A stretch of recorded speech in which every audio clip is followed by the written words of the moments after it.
guys, nandito nga po pala kami sa 7-Eleven at kasama ko nga po pala si Camille at si Jelsie. Bumili nga po pala kami ng noodles at dito po kami kakain.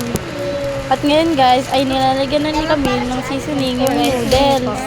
Ayan guys, tignan nyo na lang kung paano lagyan ni Camille ng seasoning yung noodles. Ayan guys, naboboard na ata si Jelsie. Gusto niya na yatang kumain. Update na lang po namin kayo guys. Patapos na nga po pala ang aming noodles.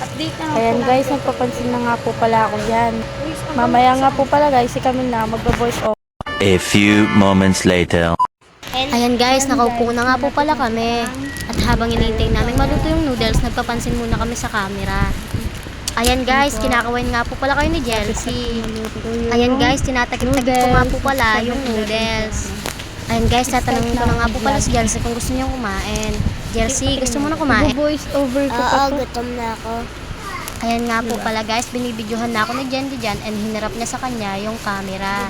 Ayan nga po guys, titikman ko nga po pala yan mamaya kung matigas na o malambot na.